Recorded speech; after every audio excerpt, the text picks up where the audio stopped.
और पुण्यात्माओं, एक बात याद रखना, अब ये भक्ति युग शुरू हो गया सन 1997 से। अब शुरुआत है, सूर्य उदय होता है तब इतनी रोशनी नहीं होती, जब शिखर में पहुंच जाता है, जब देखा प्रकाश इसका चाहिए। और वो सनातन परम धाम चाहिए। 15वें अध्याय के 4थे श्लोक में कहा है कि तत्वदर्शी संत की प्राप्ति के उपरांत परमेश्वर के उस परम पद की खोज करनी चाहिए, जहाँ जाने के बाद साधक फिर लौटकर कभी संसार में नहीं आते। और जिस परमात्मा ने सब ब्रह्मांडों की रचना की है, और उसी की भक्ति करो, अन्य की नहीं। उसकी प्राप्ति करनी है तो उस परमेश्वर की शरण में जाओ। गीता अध्याय नंबर 8 के श्लोक नंबर 7 में स्पष्ट कर दिया उसने कि मेरी भक्ति कर, मुझे प्राप्त होगा, लेकिन युद्ध करना पड़ेगा। युद्ध भी कर और मेरा सिमरण भी कर। तो युद्ध जहाँ है वहाँ शांति खाक है। वो युद्ध से तो कांप कर अर्जुन मना करे था कि मैं नहीं लड़ना चाहता, भीख मांग के खा लूँगा, हम राज भी त्याग देंगे, भिखारी बन जाएंगे, पर ये नाश नहीं करूँगा। इस काल ने जबरदस्ती डरा धमका के उल्टी सुल्टी बकवास गढ़ के और युद्ध करवा के छोड़ा। अब 8वें अध्याय के 8, 9, 10वां गीता ज्ञानदाता कहता है, यदि तूने उस परम शांति की प्राप्त करनी है, उस परमात्मा के पास जाना है, तो उसकी 17वें अध्याय के 23वें श्लोक में बताया उसकी प्राप्ति का ओम तत्सत इति निर्देश है ब्रह्मण त्रिविद समर्थ है। उसके विषय में उसने स्वयं बता दिया कि मैं नहीं जानता, किसी तत्वदर्शी संत से पूछो। तो उसकी साधना करनी है तो वो मंत्र है। 8वें अध्याय के 8, 9, 10 में तीनों मंत्रों में उस परम अक्षर ब्रह्म के लिए बताया कि उसकी भक्ति करेगा तो उस परम अक्षर ब्रह्म को प्राप्त होगा, उस पूर्ण परमात्मा को प्राप्त होगा, जहाँ जाने के बाद साधक फिर लौटकर कभी संसार में नहीं आते। तो यहाँ गीता अध्याय नंबर 7 के श्लोक नंबर 19 में ये स्पष्ट कर रहा है कि बहुनाम जन्मानाम अंते ज्ञानवान माम प्रवर्ते।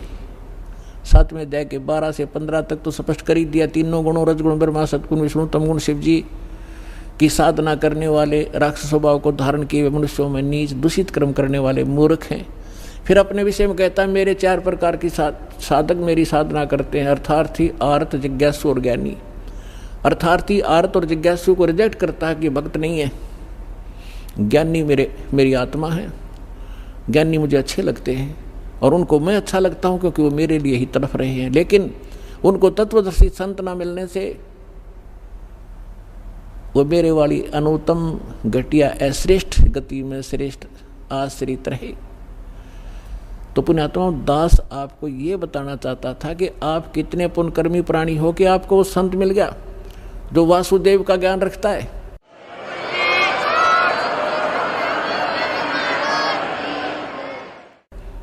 और आप कितने पुण्यकर्मी प्राणी हो, ये आपको ज्ञान नहीं, इस दास को पता है।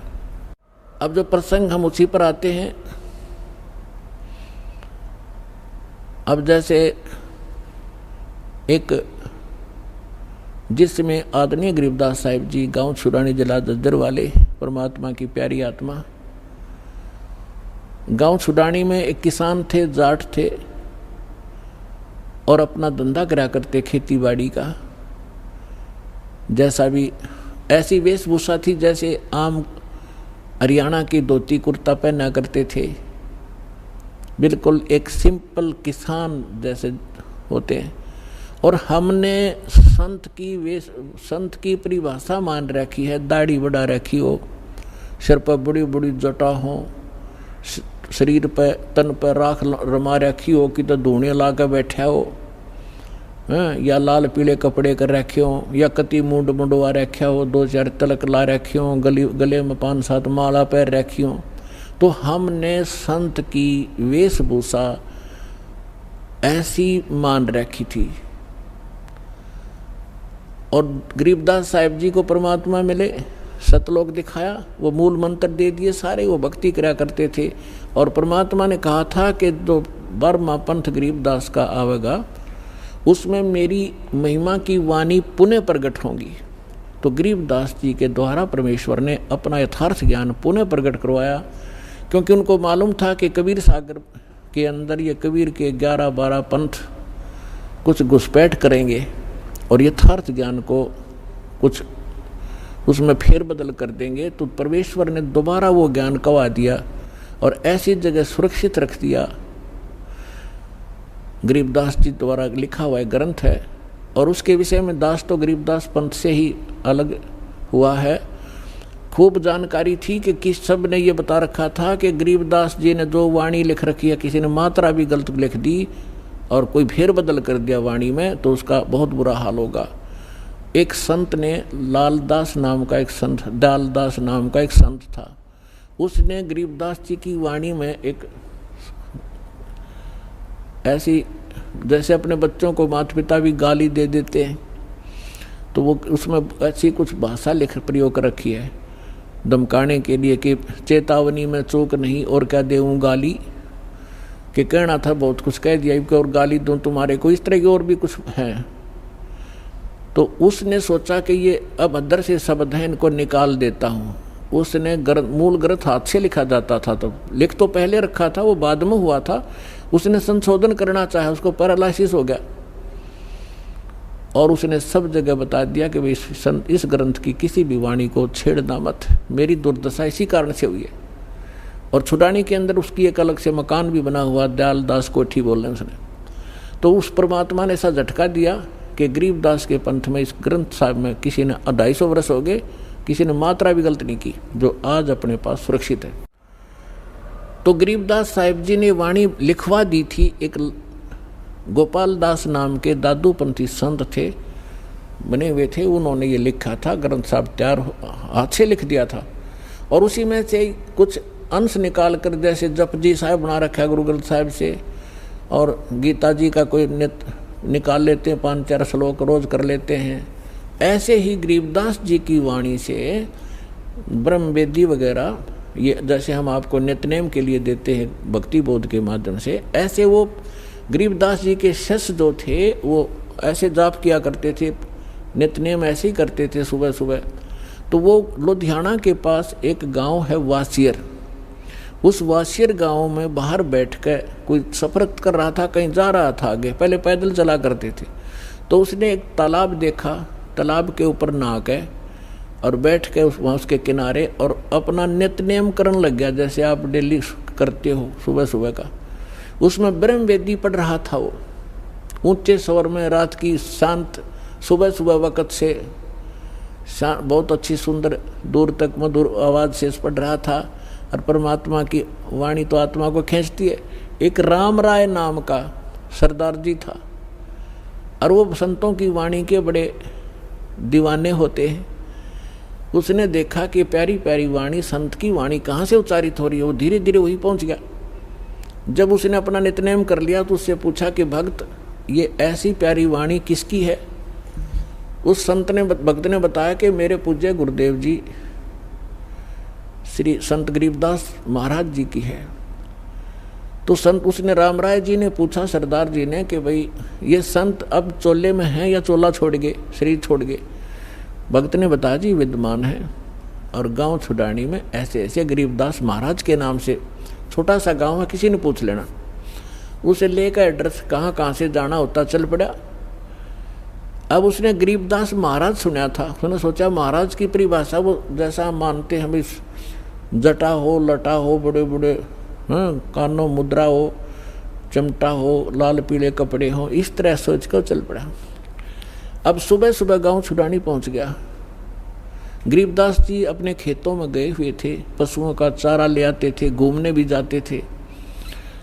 और उधर से दिन के समय आसपास के जो उनके शिष्य थे 2-4 गांव से, वो आ जाते थे। 10-5 भक्त वहाँ भी बैठ जाते थे, उनका इंतजार करते थे। तो उस समय वो भक्त इंतजार कर रहे थे। गरीबदास जी गांव खेतों में गए हुए थे सैर सपट्टे को सुबह सुबह। और गरीबदास जी के विषय में ऐसा था, वो आ जाते तो घंटे आध घंटे में आ जा, नहीं तो शाम तक भी ना आते। कई बार ऐसे मस्त अपने बैठ जाते खेतों में, भजन करते रहते या अपने खेतों में काम करने लग जाते थे। ज्यों ही वो राम राय वहाँ पहुँचा, राम राय का एक उर्फ नाम था झुमकरा। गांव में जैसे वो ऐसे ही मनचलाहा व्यक्ति था, लेकिन था श्रद्धालु, इसलिए उसको झुमकरा कहने लगे। झुमकरा यानी जो छोटी छोटी बातों पर कभी किसी पर मस्त हो जा, कभी किसी पर झूम जा, यानी डगमग सा व्यक्ति था, इसलिए उसको झुमकरा भी कहते थे। वास्तविक नाम था राम राय। उसने पूछा गांव में कि अभी गरीबदास महाराज का कहाँ है डेरा। एक व्यक्ति ने बता दिया, सामने चले जाओ, वो मकान है उनका पक्का। तो वहाँ पहुँचा, वहाँ 5-4 भगत बैठे थे। उनसे पूछा, भाई महाराज गरीबदास जी से मिलना है। उन्होंने कहा कि आ जाओ भक्त, बैठ जाओ सरदार जी, महाराज जी घूमन गए हैं सैर सपट्टे को। तो उसने पूछा, भाई कितनी देर में आएंगे। ये तो कह नहीं सकते, उनकी मर्जी है, आओ तभी आ जाना, तो दोपहर और देर भी कर सकते हैं। उसने सोचा मैं 250, 300, 400 किलोमीटर आ गया हूँ और संत के दर्शन करके भोजन पाऊंगा। उसने पूछा कि महाराज जी किधर गए, मैं वहीं दर्शन करूंगा, पीछे मैं बात करूंगा। उन्होंने बता दिया, सीधे चले जाओ, रास्ता है, आगे एक नहर पाओगी, आगे एक सीधा रास्ता जाएगा और आगे एक झोपड़ी है रास्ते के ऊपर ही, वहाँ उनका अरहट है अपना खेतों में पानी चलाने का, और वहाँ मिल सकते हैं। वो चल पड़ा उसी रास्ते। आगे से गरीबदास जी पशुओं का चारा सिर पर रख कर, किसान थे वो, तो धोती कुर्ता जैसा पहनावा यहाँ का था, आ रहे थे। तो उसी ने पूछा, राम राय ने पूछा गरीबदास जी को किसान समझ के कि एक किसान, मैंने गरीबदास महाराज जी से मिलना है, उनके खेत कहाँ हैं। अब वो तो गरीबदास जी तो अंतर्यामी थे, जान गए कि भगत के मन में साधु संत महाराज की कैसी आइडेंटिटी बना रहा है ये। और यदि मैं अब न्यू कह दूंगा कि मैं हूँ वो गरीबदास, तो ये यहीं से वापस हो लेगा, ये घर भी नहीं चलेगा। इसलिए गरीबदास जी ने कहा कि आ जाओ भक्त, मेरे साथ आ जाओ, मैं आपको गरीबदास से मिलाऊंगा। तो उसने कहा, जी वो इधर खेतों में गए, बताओ। हक नहीं, आ जा मेरे साथ तुम। वो आ गया वापस। जो ही गरीबदास जी सिर पे चारा लिए हुए थे, पशुओं का जवार का पूरा बरोटा बंडल, तो वहाँ बैठे भगत पहले दंडोत प्रणाम किया गरीबदास जी को, जो उनके शिष्य बाहर के गांव से आए थे। गांव वाले नहीं थे उनसे में उनके इतने, ये कुदरती हुआ कर, दीवा तला अंधेरा होता ही है, दीवे के नीचे अंधेरा ही रहा करता था। तो राम राय ने सोचा भी ये कोई चौधरी साहब होगा और ये इसके नौकर नाकर हैं। उसने पूछा उन जो भक्तों से राम राय ने, कौन है ये। तो वो कहने लगे, यही तो है गरीबदास जी महाराज। अब उस राम राय ने सोचा, भाई देख 300, 250, 400 किलोमीटर आया, हरियो महाराज जी पाया, खुदा पाड़ निकली चुया। यानी ना इसका को माला पैर रखी, ना इसने सिर पर जटा रख रखी, ना यू कोई और एक भी लक्षण को नहीं साधु वाला था। लेकिन वो पहुंच गया था ठिकाने। गरीबदास जी ने वो सभी भक्तों को इधर उधर भेज दिया, किसी को बैलों को पानी पिलाने के लिए, किसी को चारा डालने के लिए, किसी को भाई 1 बाल्टी पानी भर जाओ मेरे लिए, मैं नहाऊंगा। और उसको कहा बैठ जा भाई राम राय, नाम भी नहीं पूछा था, परमात्मा ने कहा बैठ जा जो मुकरा, 2 मिनट बात करूंगा तेरे तो पातशाह में। अब ये इस बात से प्रभावित हुआ कि मैंने नाम भी ना बताया, इसने दोनों नाम बता दिए, शायद कोई जानकार आदमी, इसलिए वो बैठ गया, ना चला भी जाता। जब गरीबदास जी स्नान करने लगे और उंगली के कोई रहट रूट में आकर चोट लग गई थी, खेत में काम करते समय उसका पट्टी बांध रखी थी गरीबदास जी ने। तो जब स्नान करके धोती बांधने लगे, धोती से ही एक अंश छोटा सा पल्ला ऐसे बांधते हैं बेल्ट की तरह, हमारे यहाँ हरियाणा में उसको अड़बंद बोलते हैं। धोती तो उन्होंने जैसे तैसे लपेट ली तागड़ी में। उस राम राय से कहा कि राम राय झुमकरा, आइए सरदार जी, मेरी उंगली का चोट लग गई और यह बेल्ट बांध दे मेरी धोती की। अड़बंद बांधने लगे। और वो कैसे होता था, अब वो बड़ी धोती है ये, तो ऐसे एग्जाम्पल देता हूँ आपको। अब वो ऐसे कर लेते थे धोती के कुछ अंश को, उसी में से अलग से एक किनारे को, और ऐसे बांधते थे पेट के ऊपर का। झुमकरा जी राम राय को कहा कि ले गांठ लगा दे। उसने चारों तरफ से एक शरीर का करके और गांठ लानी चाहिए, वह गांठ जो है शरीर में से निकल आई धोती गरीबदास जी के, और उस धोती के गांठ लग गई। उसने सोचा धोखा लग गया तेरा, दूसरा फेर कर फटाफट। उसने दोबारा फिर ऐसे किया, फिर वह गांठ धोती के लागी गरीबदास जी के शरीर से निकल आई। अब तीसरी बार जब वो कोशिश करने लग गया, जब क्योंकि वो राम राय था, वो श्री कृष्ण विष्णु जी का पुजारी था। अब उसने गरीबदास जी ने कहा, रे राम राय यानी झुमकरा, मैं तो तेरे जैसा ही किसान हूं। क्योंकि राम राय जो था वो भी 900 बीघे का मालिक था, किसान था। 900 बीघा, पहले बीघा बहुत बड़ा होता था, यानी आज तो 5 बीघे का 1 एकड़ बनता है, और उस समय 4 बीघे का ही 1 एकड़ होता था ना। 2.5 बीघे से 3.25 बीघे का 1 बीघा, आज के 3.25 बीघा और उस समय का 1 बीघा, यानी 1.5 बीघा का किला बन जाता, ये समझ लो। 900 बीघा का मालिक था कौन? राम राय सरदार जी। और गरीबदास जी थे 1350 एकड़, 1350 बीघा जमीन के किसान थे, यानी 2500 बीघा के मालिक थे। 2500 बीघा, बड़े बीघा जो बोले जाते थे, यानी 1350 के लगभग किले बनते हैं।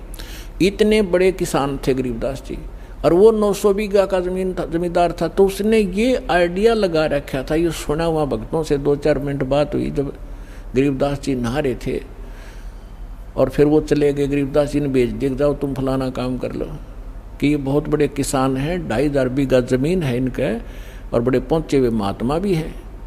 तो राम राय ये सोच रहा था कि वो मेरे कैसा किसान है, ये इसके नौकर नाकर होंगे और यहाँ पर, और ये इसके गुण गा रहे हैं। तो उसने जब गरीबदास जी ने कहा कि राम राय मैं तेरे जैसा ही व्यक्ति हूँ, किसान हूँ, पर धोती का गांठ क्यों ना लगती तेरे थे। जब उसने ऊपर ने देखा तो लीला होती है, परमात्मा ने वो शरण में लेना था। गरीबदास जी के सिर पर ऊपर का हिस्सा विष्णु जी का रूप हो गया, और वो चारों हाथ हो गए, सिर पर मुकुट और छत्र, वो सुदर्शन चक्र घूम रहा था। राम राय ने चरण पकड़ लिए। थोड़ी देर में फिर देखा तो गरीबदास जी, तो उसने सोचा तेरे मन में वैसे तेरी अपनी ही सोच होगी, या ये तो वैसे लग गया तेरा धोखा। और फिर वो उसके शरीर से निकल रही थी कि ये कोई जादूगर होगा, उसके मन में यहाँ अभी तक ये सेटिंग थी। फिर गरीबदास जी बैठ के कहा जा खाना खा पहले, फिर 2 बात कराएंगे सत्संग की। गरीबदास जी ने 4 घंटे सत्संग सुना उसको, सृष्टि रचना से लेकर यहाँ तक ब्रह्मा विष्णु महेश की सारी सतिथि बता दी, और किन मंत्रों से मोक्ष होगा, और नानक साहिब जी ने कौन से मंत्र जाप किए थे वो तुम्हारे हाथ नहीं। तो तब उसने राम राय ने कहा था कि हे भगवान, ये ज्ञान ओए होए आज तक किसी ने नहीं बताया परमात्मा, ये कहाँ छुपा था, क्या किसी को नहीं पता परमात्मा। गरीबदास जी कहते हैं, कोटों मध्य कोई नहीं रे झूमकरा, अरबों में कोई गर्क सुनो रे झूमकरा, तत्व भेद कोई ना कह रे झूमकरा, ये पैसे ऊपर नाच सुनो रे झूमकरा। कि इस तत्व भेद से कोई परिचित नहीं है, ये सिर्फ पैसे के लालच में जंतर मंतर करते फिरते हैं ये संत। और कहते हैं करोड़ मनुष्यों में तुझे तत्वदर्शी संत नहीं मिलेगा, अरबों में कोई गुरुक, अरबों में गर्क mean complete in all respect. जैसे छोटा मोटा ज्ञान तो कबीरपंथी नकली भी रखते हैं, लेकिन इनके पास मंत्र नहीं, इनके पास अधिकार नहीं नाम देने का।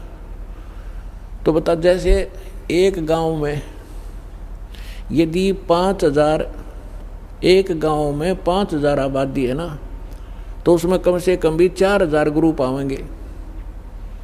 कैसे पावेंगे? जैसे किसी बहन के बालक का दिक्कत हो रही है, एक बुढ़िया आवेगी पड़ोसन, ए बेटी इसका 12 लीका हो गया, इसके ऐसे 100 रुपया रख दे बोल के। दूसरी आओगी 72 लीका बतावेगी, चौथी बतावेगी वही कमोई का बता देगी, इसका फलानी कर दे, कोई कहे कि चौराहे की माटी ला के इसके ऊपर गए फेंक दे। यानी ये सारे गुरु जैसे कर्म करते हैं, लेकिन कख नहीं पता। कोई रामकृष्ण की साधना बताता है, कोई किसी की बताता है। तो इस प्रकार के कहते हैं अरबों करोड़ मार्गदर्शकों में भी तुझे कोई संत नहीं मिलेगा, अरबों में कोई गर्ग सुनो रहे जो मकरा। तो इसी प्रकार गीता अध्याय नंबर 7 के श्लोक नंबर 19 में कहा है कि बहु नाम जन्मानान अंते ज्ञानवान माम प्रवर्तते। और वासुदेव सर्वमिति स महात्मा सुदुर्लभ है। तो पुण्यात्माओं, ये दास है वो महात्मा, और वो अरबों में एक ये दास है।